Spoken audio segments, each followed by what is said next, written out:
Hello students.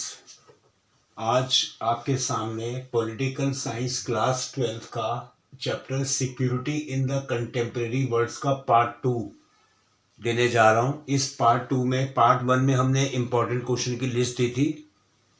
Part 2 में MCQs, assertion reason and picture based question देने जा रहा हूं।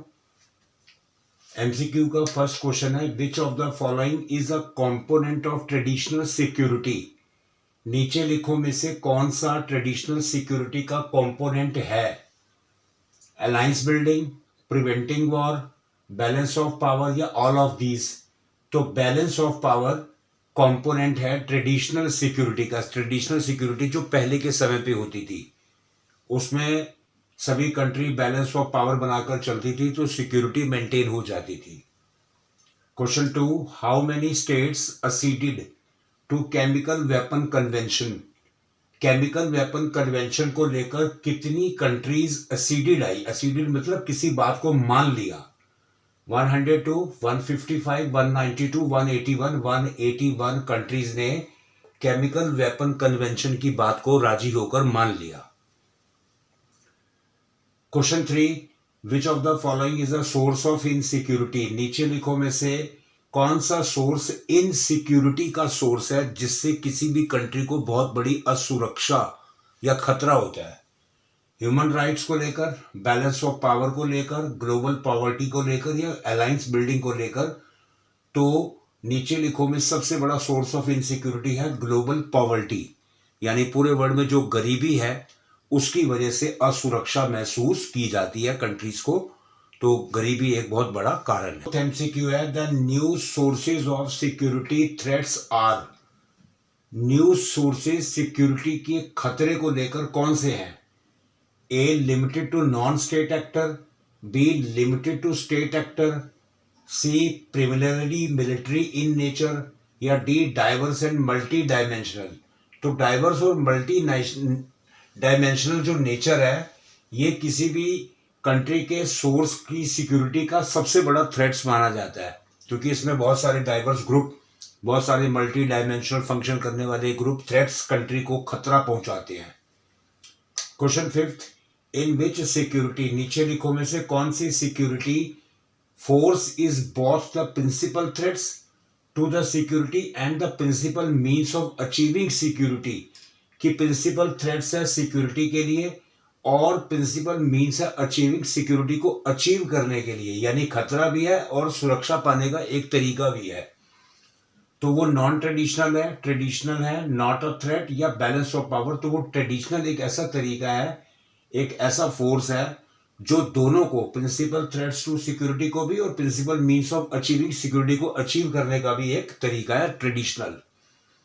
क्वेश्चन 6 है, the greatest danger to a country is from. किसी भी कंट्री को, ये एमसीक्यू इंपॉर्टेंट है, किसी भी कंट्री को सबसे बड़ा खतरा कहां से आता है। इंटरनल थ्रेट्स, क्या आपस में कोई गड़बड़ी हो जाए, कोई खतरा हो जाए, मिलिट्री थ्रेट्स, टेररिज्म, या मिलिटेंट ग्रुप। मिलिटेंट ग्रुप ये जो माओवादी होते हैं, तो इनसे इतना नहीं होता, इससे इनको मिलिट्री कंट्रोल कर लेती है। टेररिज्म को भी रोका जा सकता है, इंटरनल थ्रेट्स को भी रोका जा सकता है, लेकिन अगर मिलिट्री थ्रेट्स हुआ तो देश के लिए खतरा बन जाता है। 7 पिक्चर बेस्ड क्वेश्चन है, study the picture and answer the questions. NCERT के पेज 100 पर एक पिक्चर बनी हुई है, आप उस पिक्चर को ध्यान से स्टडी करो और नीचे कुछ क्वेश्चंस हैं, उनके आंसर देने हैं। तो उस पिक्चर को देखोगे कि उस पिक्चर में एक व्हाइट पिजन पर एक सोल्जर बैठा हुआ है। तो क्वेश्चन ए है, what does the cartoon represent. ये कार्टून क्या शो कर रहा है। ये कार्टून ये शो कर रहा है कि the movement of peace keeping force लेकर जा रहा है, यानी दैट इज पिजन व्हाइट है, a symbol of peace, and an army personnel is flying it, और एक आर्मी उस पिजन के ऊपर बैठा हुआ है। बी क्वेश्चन है, what does the pigeon and man with goods symbolize. कि पिजन और आदमी के साथ जो सामान है वो क्या सिंबलाइज कर रहा है। पिजन सिंबलाइज कर रहा है पीस को, यानी शांति स्थापित करना, और मैन विद गुड्स सिंबलाइज कर रहा है मेंटेन पीस, की वो आदमी, आर्मी सोल्जर है, वो शांति स्थापित करने जा रहा है जिस कंट्री में दिक्कत हुई है। एट अ प्लेस, उस जगह पर वेयर थ्रेट्स हैज अकर्ड, जहां पे खतरा पैदा हुआ है उस जगह पर जाकर वो शांति स्थापित करेगा। और क्वेश्चन सी है, what task is the soldier trying to accomplish, यहां पर सोल्जर कौन सा टास्क करने जा रहा है? टू बियर आर्म्स, अपने आर्म्स ले जाकर, टू इनिशिएट पीस, और पीस इनिशिएट करने जा रहा है यानी शांति स्थापित करने जा रहा है जिस कंट्री में डेंजर या जिस कंट्री में थ्रेट्स की दिक्कत हुई है। 8 भी पिक्चर बेस्ड क्वेश्चन है। Study the picture and answer the question. Picture NCERT page 102 पर बनी हुई है, आप उस पिक्चर को ध्यान से देखो। उसका क्वेश्चन 1 है उस पिक्चर का, how do the big powers react when new countries claim nuclear status, कि जो ये बड़ी बड़ी ताकतें हैं, बड़ी बड़ी कंट्रीज हैं वर्ल्ड की, जब नई कंट्री क्लेम करती है न्यूक्लियर स्टेटस को लेकर, तो इन कंट्री जो बड़ी बड़ी पावर है ये कैसे रिएक्ट करती हैं? They react in a violent वे, ये बहुत ही गुस्से से अपने आप को रिएक्ट करती हैं। They try to pressurize them, ये कोशिश करती हैं कि उनको दबाया जाए। इन वन वे और द अदर, किसी एक तरीके से या किसी दूसरे तरीके से, ताकि वो सर ना उठा पाए। बी, इसका पिक्चर बेस का बी क्वेश्चन है, what does it tell you about the balance of power, इस पिक्चर से आपको बैलेंस ऑफ पावर के बारे में क्या पता चलता है?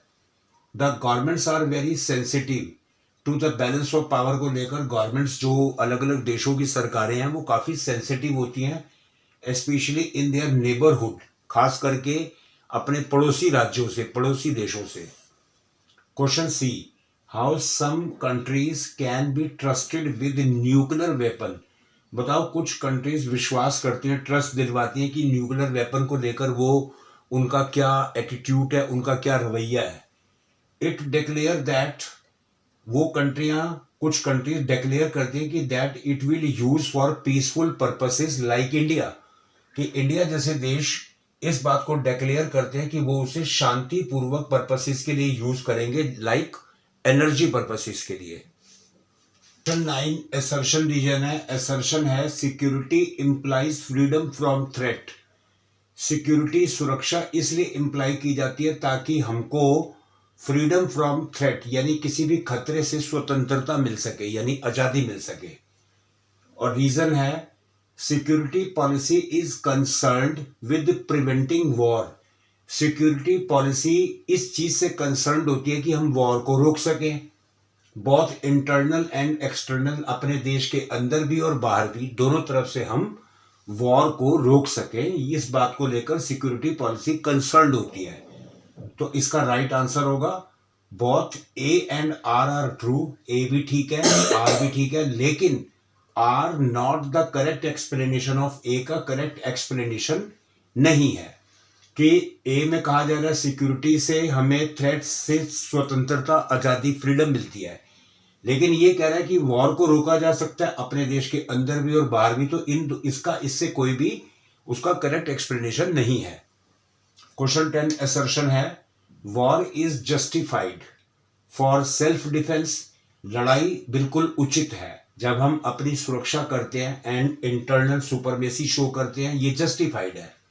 Reason, disarmament is not necessary, disarmament का मतलब होता है हथियार ना बनाना, तो डिसआर्मामेंट इज नॉट नेसेसरी, ये जरूरी नहीं है for establishment of world peace, establish करने के लिए, वर्ल्ड में शांति स्थापित करने के लिए ये जरूरी नहीं है। तो इसका करेक्ट आंसर है ए इज ट्रू, ए तो सही है, but R is false. R क्यों फॉल्स है? कि डिसआर्मामेंट जरूरी नहीं है कि हम वर्ल्ड में पीस बना सके, हो सकता है कोई दूसरी कंट्री हम पर अटैक कर दे, तो इसलिए आर्मामेंट बनाने पड़ती है अपनी सुरक्षा के लिए। तो A is true but R is false. तो बच्चों ये आपके पास सामने क्लास 12 का part 2 political science security in the contemporary world MCQ assertion reason and picture based question आपको दिए हैं। पार्ट 1 में इंपॉर्टेंट क्वेश्चन की लिस्ट प्रोवाइड की थी, तो आप इन सभी चैप्टर्स को ये आराम से एनसीईआरटी से रीडिंग कीजिए। एनसीईआरटी की रीडिंग के बाद ये आपको MCQs, picture based important question, ये सभी आपको धीरे धीरे आने शुरू हो जाएंगे। और आप अच्छे से हार्डवर्क करो क्योंकि बोर्ड का एग्जाम भी बहुत नज़दीक आ रहा है। मेरी तरफ से आप सभी स्टूडेंट्स को ऑल द बेस्ट। आप हमारी वीडियो और शॉर्ट्स देखते रहिए, लाइक कीजिए, शेयर कीजिए और अच्छी लगे तो सब्सक्राइब कीजिए। Thank you so much.